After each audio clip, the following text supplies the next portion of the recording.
Para mí la madre naturaleza es nuestra guía. Yo he crecido siempre a la orilla de los ríos, en los bosques. Yo vengo del bosque siempre verde además. Entonces siempre he tenido una conexión muy grande con ella porque uno se refleja en todo lo que es, no sé, puede ser el agua, en los árboles, en su crecimiento, en los animales, en las estaciones, en nuestro estado de ánimo. Creo que es importante, si nos gusta salir a contemplar la belleza natural, también es importante cuidarla. Nosotros acá hemos estado preocupados de eso, hemos estado reciclando mucho para no dañar mucho el paisaje que tanto amamos, que esta localidad tan bella, se ve muy poca basura y eso es parte también de trabajo nuestro, de decirle a la gente que hay que cuidar lo que tenemos para nuestras futuras generaciones. Yo me declaro como campesina, entonces tengo como hartas labores dentro de esta vida que elegí, que es vivir en Villa Ortega. Entonces en la temporada recolecto frutos silvestres y hongos, aprovecho también de mostrar mis cerros a través de poder guiar como vaquiana, como gente del lugar. Conozco la historia también de mi lugar. Además de eso, aprovecho los productos que hay acá, que son naturales, que son las fibras vegetales, la madera y la lana, y con esto creo artesanía que también me interesa que sea identitaria de mi pueblo.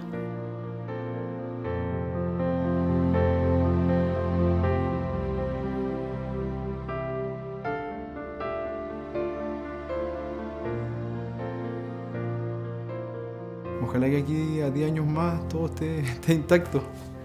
Eso es lo que queremos nosotros como habitantes de acá de este sector.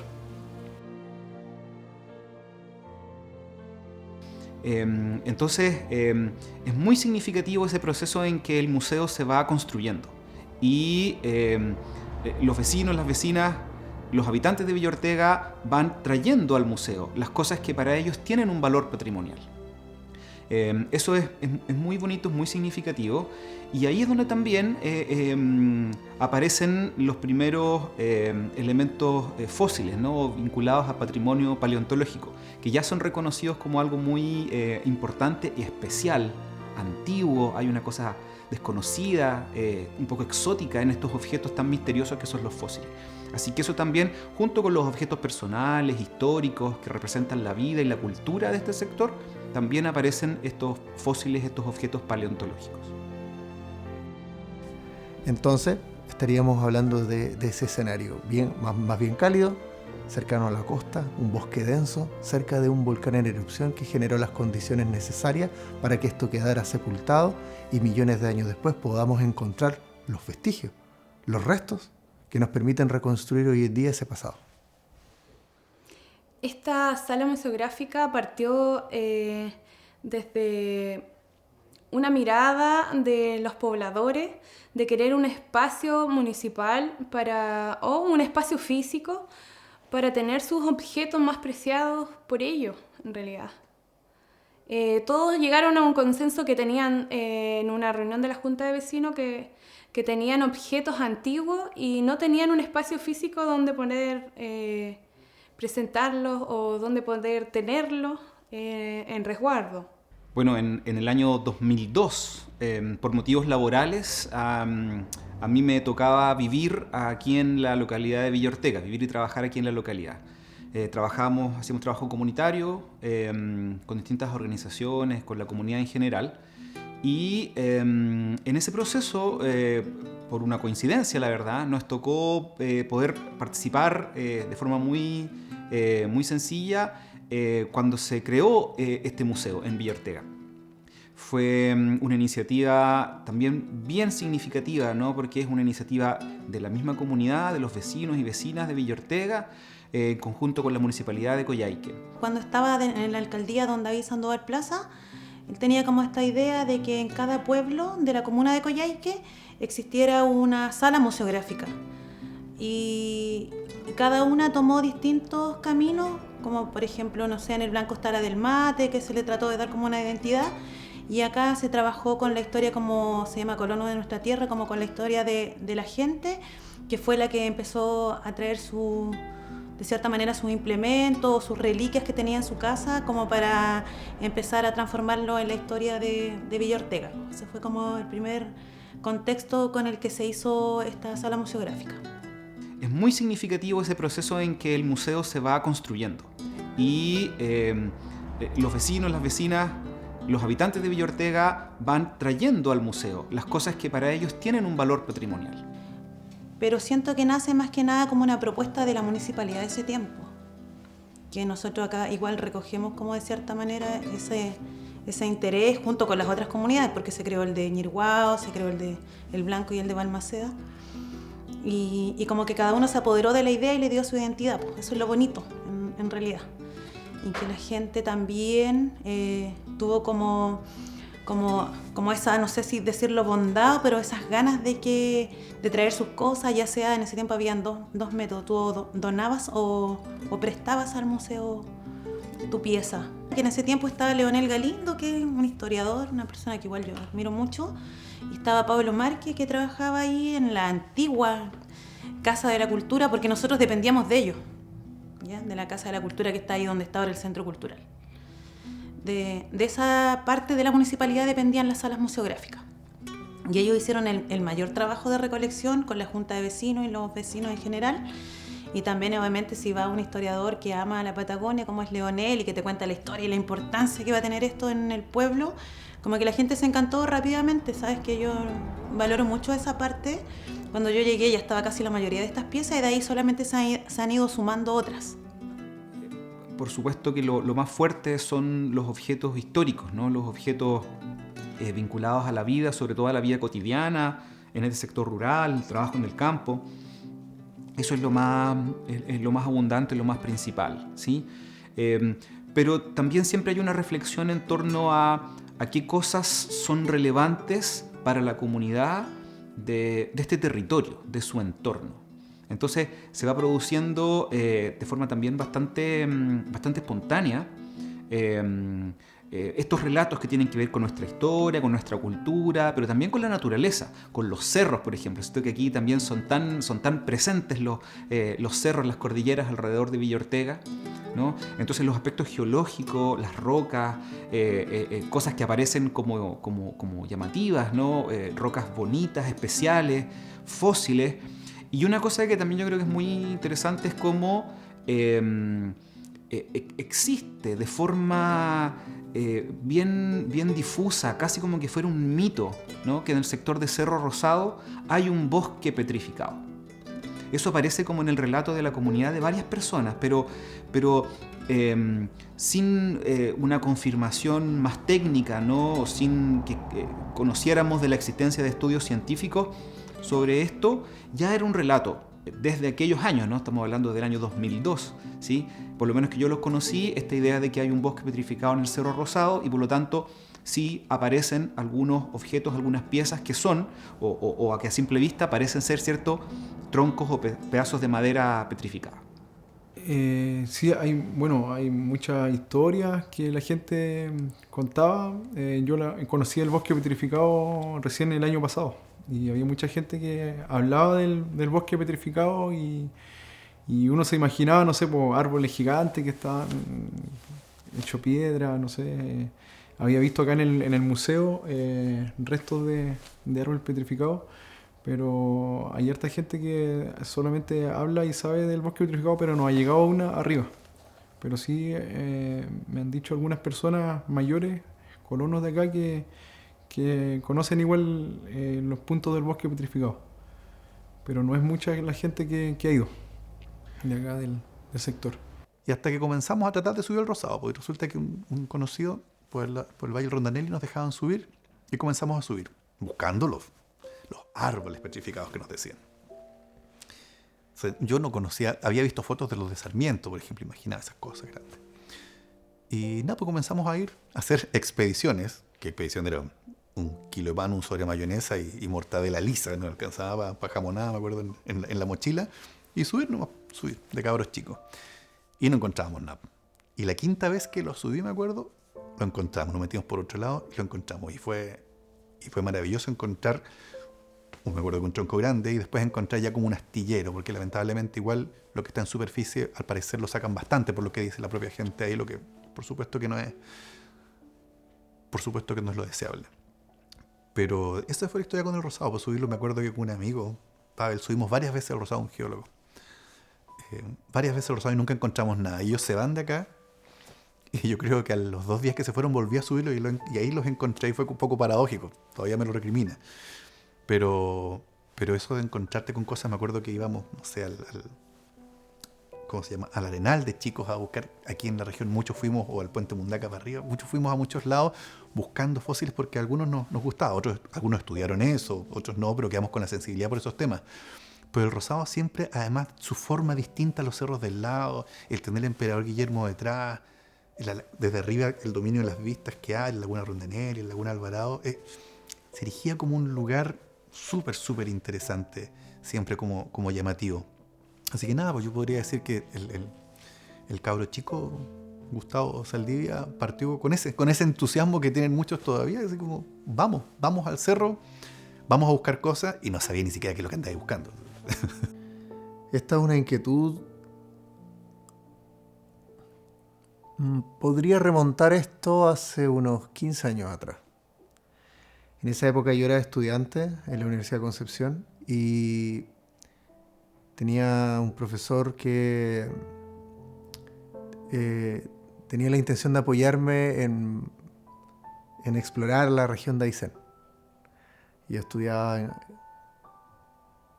estaba estudiando algunos grupos fósiles y yo sabía,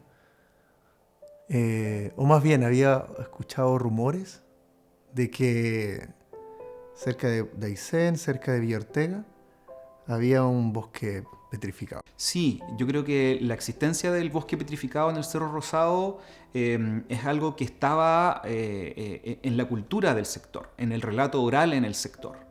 Como es un sector también de difícil acceso, no era algo que muchas personas de la comunidad hubiesen visto con sus propios ojos, ¿no? También son más bien relatos de otros pobladores que están en el sector del Rosado.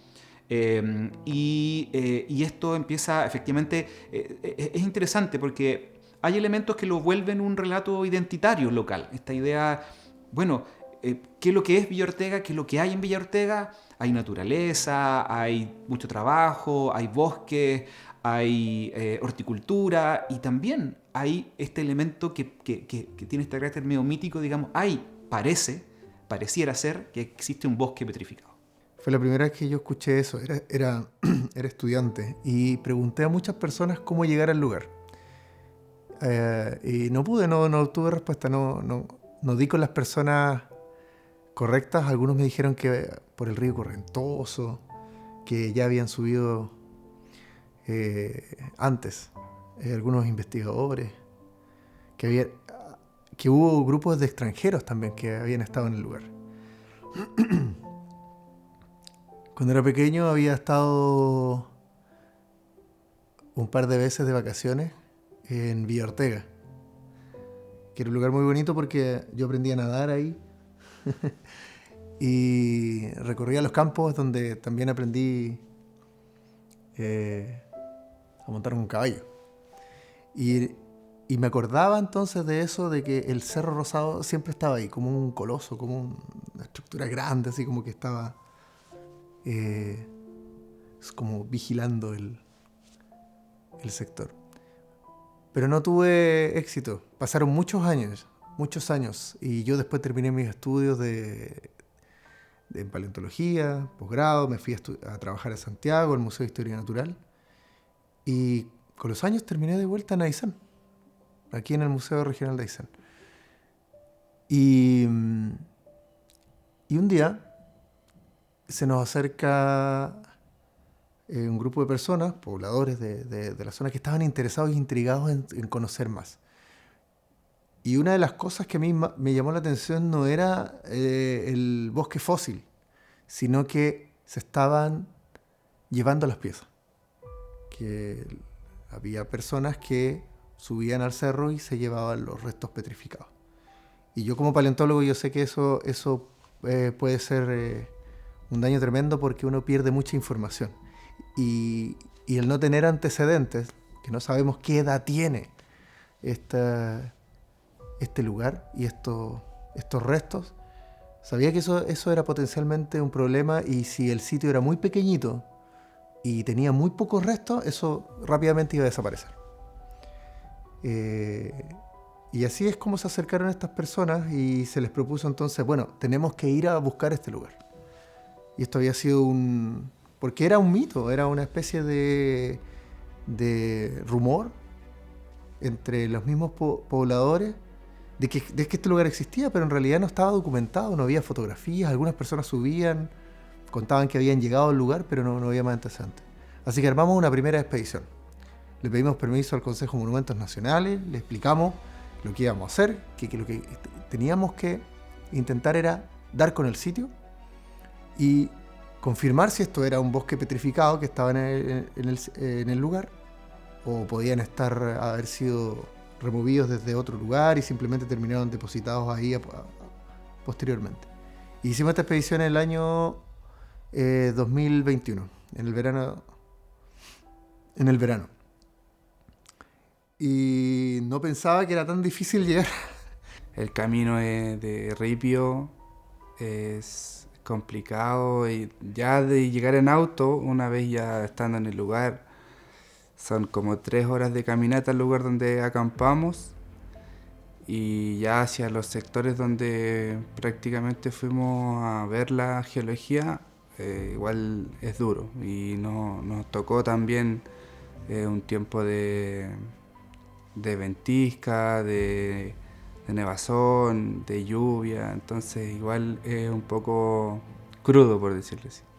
Había que hacer una caminata larga, era mucho peso que transportar. Acampamos primero y al otro día hicimos la caminata para poder subir hacia el Cerro Rosado, y buscando pudimos encontrar este lugar. Y yo estaba sorprendido porque realmente nunca había visto tanto material fósil de este tipo tan concentrado en un área pequeña. Es algo, cuando uno encuentra eso, algo, no sé, algo inexplicable, así como que llegar a ese lugar y saber que, no sé, cuántos años, miles de años, cuáles fueron las causas que ocasionó ese bosque petrificado, qué tipo de árboles. Algo que uno se queda, después de tantas horas de caminar, no sé, se queda sentado y mirando, observando las formas. Algo muy lindo para mí, es una sensación muy linda que he ido ya como 3 o 4 veces, y cada vez que llego es algo impresionante, porque es algo que tenemos acá en nuestro sector y creo que es muy lindo y tenemos que cuidarlo. Y era obvio que mis sospechas igual estaban justificadas, porque mis temores más bien estaban justificados, porque si se llevaban todo eso, nunca iba a poder entender qué tan antiguo era, qué tipo de plantas son, y qué valor tiene esto para la comunidad que está ahí al lado, que es Villa Ortega. Así que así empezó la investigación, por el anhelo de confirmar si esto era verdad o era mentira. Tener estas investigaciones y esta acumulación de saberes hace que los ayseninos seamos gente que nos vamos desarrollando, vamos siendo mejores personas y vamos preparándonos mejor para el futuro, porque nuestras herramientas, nuestros conocimientos, nuestros saberes van ayudándonos en ese sentido a ser mejores personas.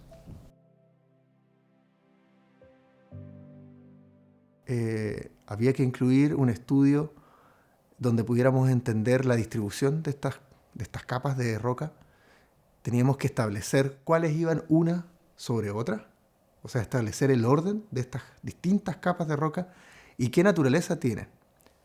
En primera instancia pude ver en terreno que había material volcánico de distinta naturaleza.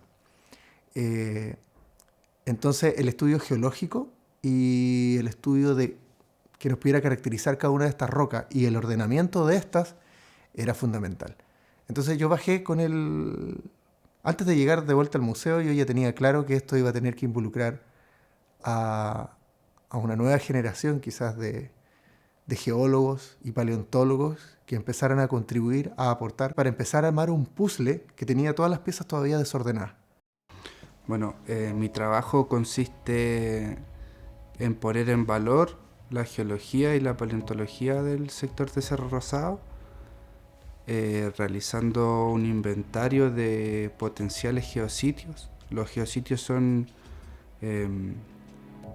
lugares de interés geológico que nos permiten estudiar la Tierra, estudiar como el proceso geológico que formó la roca o estructuras que se formaron en el momento de la formación de las rocas. Entonces, a través de estos potenciales geositios, nosotros nos vamos dando cuenta de la importancia que tiene el Cerro Rosado para los geólogos y para la comunidad en general. Y desde la segunda parte de mi trabajo era ya hacer un mapa de zonificación que consiste en delimitar en un mapa las zonas que son críticas que nosotros encontramos en terreno, donde es posible ver una acumulación in situ de los materiales. Y este primer mapa de zonificación también incluye los senderos, todo este inventario de posibles geositios están incluidos en ese mapa y sienta las primeras bases para formar medidas de geoconservación para que en un futuro estos sitios paleontológicos, geológicos, puedan ser preservados y disfrutados por la comunidad. Uno no quiere colocar en negativo algunos temas, pero efectivamente el Cerro Rosado ha sido un cerro que en cierta forma ha sido, valga la expresión o la palabra, en cierta forma ha sido saqueado, en el sentido de que todo el mundo que va para allá mira el cerro, busca dónde está el bosque petrificado, va allá, recoge su piedra, se la lleva, o lleva una mochila y coloca cosas ahí, o un caballo con unos pilcheros y se trae unas cuantas piedras. Y eso ha sucedido históricamente. Hay relatos sobre ese tema probablemente antes de la década del 70 del siglo pasado. Y entonces ese miedo, esa preocupación de la comunidad es absolutamente natural porque eso ha sucedido. Lo que importa es que aquello vaya disminuyendo y se detenga, pero para que aquello se detenga necesitamos de una comunidad educada, necesitamos de una comunidad atenta, alerta. No necesitamos de un estado de control policial, que si bien es necesario, lo que necesitamos es educarnos en nuestros valores territoriales y también en el respeto que nos merecen nuestros espacios. También hemos sido, en cierta forma, también un poco responsables con nuestra naturaleza. Y cuando digo hemos sido, yo también asumo que soy parte de esa comunidad irresponsable. Y sería interesante que también nos asumiéramos como irresponsables en aquello y que a partir de esa asunción fuéramos capaces entonces de administrar el futuro, y esta vez sin saqueo, sin robo de piezas en el Rosado, sino que avanzando en un camino de preservación, de valoración, de uso del sector para fines recreacionales, para fines turísticos, pero también esencialmente para conocer la historia paleontológica, arqueológica que ese sector encierra. Allí, y eso seguramente lo podrán decir los especialistas con mayor claridad que yo, pero allí hay una historia que hay que descubrir, hay que saber cuántos años tiene esa zona, las distintas formaciones que hay ahí, hay que saber cuántos años tienen los fósiles que se han encontrado, y hay que saber qué eventos naturales sucedieron en ese lugar hace seguramente miles y miles de años atrás.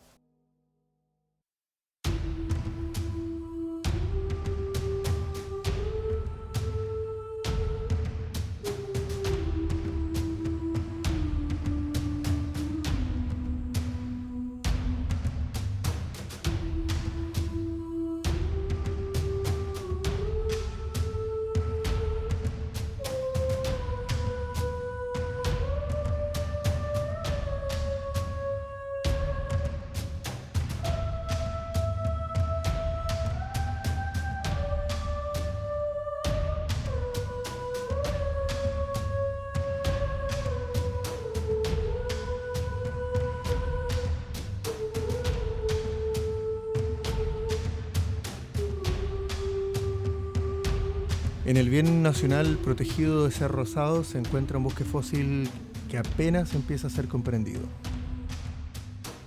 Existen nuevas evidencias microscópicas que fueron encontradas durante las campañas de 2021 y de 2022, los que nos revelan inesperados vestigios animales que nos ayudarán a reconstruir este antiguo ecosistema. Sabemos que fue una erupción volcánica la que sepultó estos vestigios hace millones de años atrás, pero su edad exacta sigue siendo indeterminada. En la siguiente expedición, junto con nuevos estudios de los materiales que podamos obtener allí, intentaremos resolver este misterio. La Ley 17.288 protege a los fósiles de Cerro Rosado. Sin embargo, esto no reemplaza el buen manejo por parte de la comunidad local y el conocimiento que la ciencia puede aportar para ayudar a protegerlos.